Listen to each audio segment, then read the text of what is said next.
সম্মানিত ভিউয়ার্স, আসসালামু আলাইকুম। আমি মোহাম্মদ ইনজামুল হক টিপু। আজকে চলে এসেছি আবার যুব এগ্রোর পক্ষ থেকে আপনাদের সামনে মধু নিয়ে কিছু কথা বলতে। আমি আজকে আপনাদের দেখাবো মধুর পানি পরীক্ষা। পানি পরীক্ষার মাধ্যমে আপনারা কিভাবে খাঁটি ভেজাল মধু চিনবেন। তবে পরীক্ষা করার পরে আমি আরো কিছু কথা বলবো এই পানি পরীক্ষা সম্পর্কে। আদৌ কি এটা দিয়ে কি খাঁটি ভেজাল চেনা যায় কিনা সে সম্পর্কে আলোচনা করবো।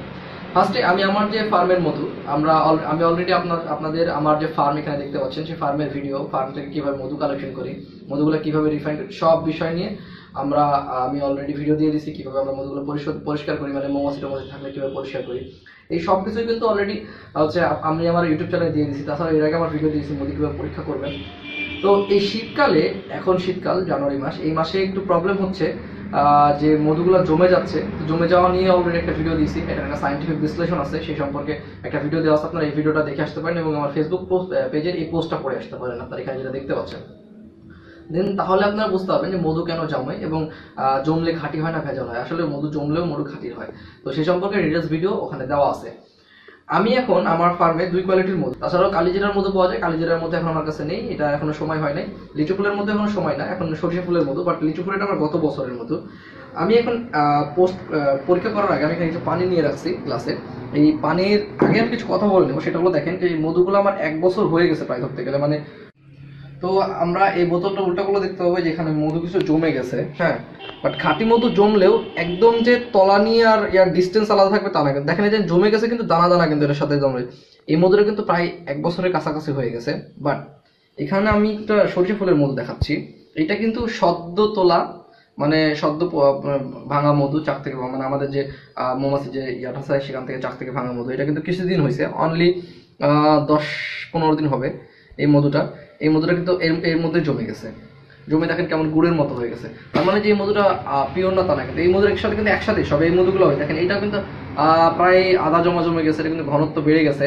আমরা মধু যদি শীতে, দেখেন এটা কিন্তু কিছুই হয়নি, এটা যেরকম আছে সেরকমই আছে, হ্যাঁ। তো আমরা এইখানে মধু পরীক্ষা করার ক্ষেত্রে আজকে যদি পানি পরীক্ষা নিয়ে আলোচনা করতেছি, সে পানি পরীক্ষা নিয়ে আলোচনা করি। জমা নিয়ে অলরেডি একটা ভিডিও দেওয়া আছে। তো পানি পরীক্ষার ক্ষেত্রে আমরা 1 গ্লাস পানি নিয়ে নিয়েছি। এটার ভিতরে আমাদের এই মধুর বোতল কিন্তু সম্পূর্ণ ইনটেক থাকে, আমরা কিন্তু ইনটেক করে দিই। প্রত্যেকটা বোতল ইনটেক করা, এখানে ইনটেক করা প্রত্যেকটা বোতল। যে যদি রাস্তায় কেউ খোলে তাহলে কিন্তু বুঝতে পারা যাবে। এটা জাস্ট খুলবো, আপনারা দেখতে পাচ্ছেন যে এখনো এটা ইনটেক আছে। আমরা ইনটেক করে দিই, একটা আলাদা ফ্লেভার আছে, হ্যাঁ, একটা আলাদা গন্ধ আছে। এখানে লিচু ফুলের একটা গন্ধ পাওয়া যাচ্ছে আলাদা একটা, এবং মধুটার একটা আলাদা ফ্লেভার গন্ধ পাওয়া যাচ্ছে। আমি জাস্ট এটার ভিতরে মধুটা যদি ঢেলে দিই তাহলে আপনারা দেখতে পাবেন, আপনাদের দেখার সুবিধার্থে আমি ছেড়ে ধরতেছি। একদম মধুটা পানির থেকে তলায় চলে যাচ্ছে। দেখেন মধুগুলো সম্পূর্ণ তলে চলে যাচ্ছে। আপনারা দেখতে পাচ্ছেন যে এই যে একদম তলায় চলে গেল, হ্যাঁ। এই পানিটা যদি আমি ফেলাই দিই, এই মধুটা যেরকম আছে সেরকমই থাকবে, হ্যাঁ। আমি আবার এটা যে মধু ছিল সেটা আমি এখন পানিটা ফেলাই দিয়ে দেখবো। মগটা নিয়ে এসো।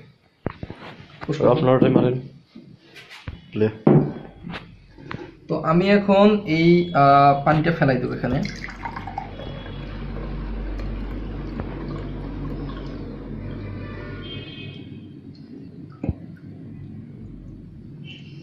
সম্পূর্ণরূপে পানিটা ফেলাই দিছি। তারপরে আমি যদি হাতের তালুর ভিতরে মধুটা নিই তাহলে আপনারা দেখতে পাবেন পানি এখন আছে কিছু। যেরকম মধুটা ছিল সেম মধুই থেকে গেছে, ওকে। আপনারা যদি এই মধুটা খেয়ে দেখেন,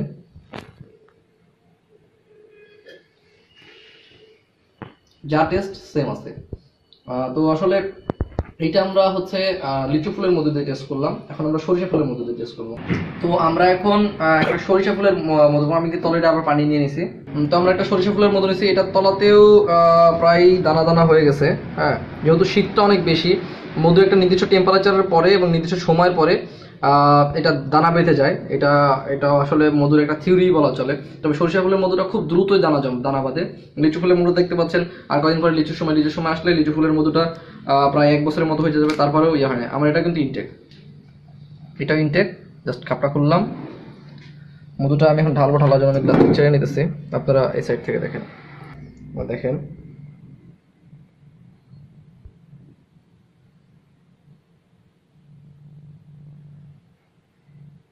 একদম তলায় চলে গেছে। আপনারা এটা ধুয়ে দেন, যতক্ষণ ধুয়ে দিবেন সমস্যা নেই, এখানে থাকবে। আমরা এটা কিছুক্ষণ ওয়েট করি আসলে গলতেছে কিনা, এটা কিছু সমস্যা হচ্ছে কিনা, কিছুক্ষণ ওয়েট করা যায়।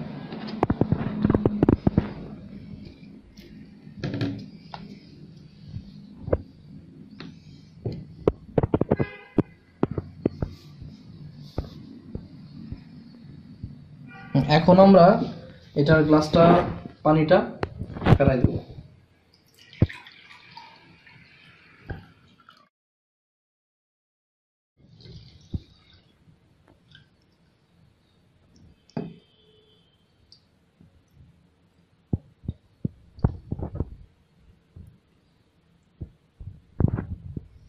মধুটা কিন্তু যেরকম ছিল সেম সেই রকমই আছে, আপনারা দেখলে বুঝতে পারবেন। আমি একটু আপনাদের হাতে ঢেলে দেখাচ্ছি,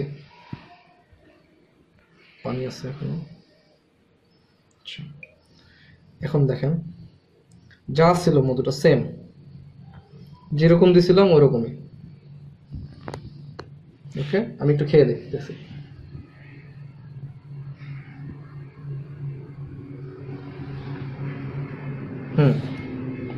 যেরকমটা ছিল ওরকমই, তবে একটু দানা দানা হয়ে গেছে মধুটা। কিন্তু বলছি আগেই, শীতকালে মধু দানা জমে এবং গরমে জমে না তাও না, কিন্তু গরমেও জমে। তবে দানা ভালো মানে দানাটাকে আবার মধুতে পরিণত করার জন্য সহজ কিন্তু পদ্ধতি আছে। জাস্ট একটু কুসুম গরম গরম পানিতে বোতলটা ধুয়ে দিবেন, অটোমেটিক দেখবেন যে মধুটা সুন্দরভাবে আবার পড়ে গেছে। তো এতক্ষণ আমরা পানি পরীক্ষা দেখলাম, পানি পরীক্ষার মাধ্যমে মধুগুলা আসলে খাঁটি না ভেজাল সেটা দেখার চেষ্টা করলাম। কিন্তু আসলে এখন একটা কথা বলবো, যেটা শোনার পরে হয়তো বা মনে হবে যে এতক্ষণ পর্যন্ত ভিডিওটা দেখা একটু ওয়েস্ট হয়ে গেল। আসলে ওয়েস্ট না, বিষয়টা হলো আমরা এতক্ষণ পর্যন্ত যা পরীক্ষা করলাম এটা কিন্তু আসলে মধুর খাঁটি ভেজাল পরীক্ষা করলাম না। এটা সবাই বলে থাকে যে খাঁটি ভেজাল পরীক্ষা, কিন্তু আমার জানার মতে আমি যতটুকু মধু সম্পর্কে জানি সেই সম্পর্কে এখন পর্যন্ত যেটা পরীক্ষা করলাম সেটা হচ্ছে মধুর ঘনত্ব। মধুর ঘনত্বটা কতটুকু, যদি মধুর ঘনত্ব বেশি হয় তাহলে পানি থেকে সোজা নিচে চলে যাবে, যদি মধুর ঘনত্ব কম হয়ে যায় তাহলে পানির সাথে মিশে যাবে।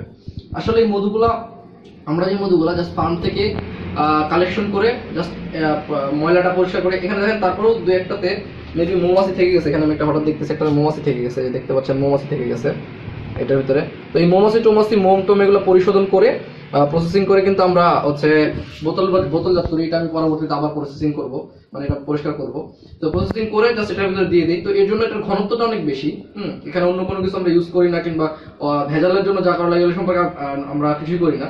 আসলে আমরা ভেজাল কিভাবে করে সেই সম্পর্কে জানি না। আমি পার্সোনালি ভেজাল কিভাবে করে সেই সম্পর্কে জানি না। জাস্ট নিজেদের ফার্ম মধু নিয়ে আসি, মধুটা প্যাকিং করি, এই যে বোতলে দিই, দিন তারপরে সাপ্লাই দিয়ে দিই। আমরা লোকাল এলাকায় এইভাবে হাফ লিটারের বোতল দিয়ে থাকি, কিন্তু অনলাইনে যখন আমাদের কাছ থেকে অর্ডার করে 1 লিটারের নিচে আমরা মধু দিই না। আপনারা দেখতে পাচ্ছেন ইনটেক করা আছে। তবে আমার যতটুকু জানা সেই সম্পর্কে আমি বলতে পারি যে এখন যে টেস্টটা করলাম এই টেস্টটা একদম ফুললি ভ্রান্ত বলবো না। এখানে ভ্রান্তর সাথে একটু 99% ভ্রান্ত, 1% কি বলতে পারি সেটা হচ্ছে মধুটার ঘনত্বটা আপনি বুঝতে পারবেন। মধু যেগুলো অলরেডি বাজারে যেগুলো মধুগুলো পাওয়া যায়, যেগুলো প্যাকিং করা মধু, বিভিন্ন কোম্পানির লোগো, আপনারা নাম বুঝে গেছেন তখন যা যে কোন কোন কোম্পানির কথা বলতেছি, বিভিন্ন বড় বড় কোম্পানি যারা লোগো, সেগুলো কিন্তু এ গ্রেডের মধু হয়ে থাকে। এই মধুগুলো অনেক বেশি ঘন, এগুলো আপনারা পানিতে দিবেন দেখবেন একদম সোজা তলে চলে যাচ্ছে। আমাদের এগুলা এ গ্রেডের কাছাকাছি, মানে এ গ্রেডের মতোই, জাস্ট ওরা আরেকটু রিফাইন করে এটাতে পানির পরিমাণটা কমাই নিয়ে আসে, আমাদের মধুর চেয়ে একটু। তো সেই মধুগুলো জাস্ট সিম্পল, তবে আমাদের মধুর কাছাকাছি, আমাদের মধুর কাছাকাছি ওই মধুগুলো হয়ে থাকে। তো ওগুলার এক গ্রেড, ওইটার এক গ্রেডের, এবং তাছাড়া আর যেগুলো অন্য গ্রেডের যেগুলো ভেজাল সেগুলো কিন্তু পানির সাথে দেওয়ার সাথে সাথে মিশে যেতে পারে, অথবা নাও মিশতে পারে, পানির সাথে নাও মিশতে পারে, ওটাও ঘনত্ব অনেক বেশি হতে পারে। তবে পানি টেস্ট করে যে আপনি বুঝতে পারবেন যে সম্পূর্ণটা হচ্ছে মধু ভেজাল না খাঁটি, সেটা আসলে সম্ভব না। তাহলে অনেকেই প্রশ্ন করতে পারে তাহলে আমি কি দিয়ে বুঝবো? পানি পরীক্ষা, চুন পরীক্ষা কিংবা অন্যান্য পরীক্ষা, আসলে এইসব পরীক্ষা দিয়ে তেমন বেশিটা ফলাফল পাওয়া যায় না। এটা আপনার অভিজ্ঞতা, আপনার এক্সপিরিয়েন্স। এই যে এটা হচ্ছে লিচু ফুলের মধু, এটা হচ্ছে সরিষা ফুলের মধু। লিচু ফুলের মধুর কালারটা এরকম, সরিষা ফুলের মধুর কালারটা এরকম, কালোজিরার মধু হচ্ছে কালো কালার, খাইতে গুড়ের মতো টেস্ট হবে এটাতে। তো আমরা আসলে বেসিক্যালি এই ঘ্রাণ থেকে কিংবা এটার ঘনত্ব থেকে মেইনলি আমরা বুঝতে পারি যে এটা খাঁটি না ভেজাল। তবে যদি আপনারা পার্সোনালি কেউ চিন্তা করতে যান যে আসলে খাঁটি মধু ভেজাল খুঁজতে যাব, তাহলে আসলে এইভাবে সম্ভব না। ল্যাবে নিয়ে টেস্ট করতে হয়, সবার তো ল্যাবে নিয়ে টেস্ট করার মতো ক্ষমতা থাকে না। আমি এখন পর্যন্ত ল্যাবে নিয়ে মধু টেস্ট করতে পারিনি, তবে শুনছি নাকি ল্যাবে মধু টেস্ট হয়। সেটা ল্যাবের টেস্ট ব্যতীত এইভাবে শর্টকাটে কোনো মধু টেস্ট করার ওয়ে নাই। তবে যেগুলো আছে এগুলাতে কোনটা দিয়ে কি হয় আমি বলে দিছি অলরেডি। যেমন ধরেন আপনি এটা দিয়ে কি করতে পারবেন, ঘনত্বটা টেস্ট করতে পারবেন। চুন পরীক্ষার মাধ্যমে আসলে পানি দিয়ে যদি চুন গোলান, আমি চুন পরীক্ষা নিয়ে ডিটেলস একটা নিয়ে আসবো, কি বলে বিশ্লেষণ নিয়ে আসবো, এটা পরবর্তীতে দেখে নিয়ে। মধু জমা নিয়ে একটা ডিটেলস ভিডিও দিয়ে দিছি। আসলে আমরা যারা ফার্মার তারা এখানে ভেজাল নিয়ে এত চিন্তা ভাবনা করি না, কারণ আমাদের প্রচুর পরিমাণে মধু হয়, সেই মধুগুলোই আমরা সাপ্লাই দিতে পারি না, ভেজাল তো কখন দূরে থাকে। তো আশা করা যায় আমার এই ভিডিওটা দেখে আপনারা অনেক উপকৃত হয়েছেন। মধুর পানি পরীক্ষা নিয়ে অনেকের অনেক রকমের কথা থাকতে পারে, সেটা আশা করা যায় অনেকটাই দূর হয়ে গেছে।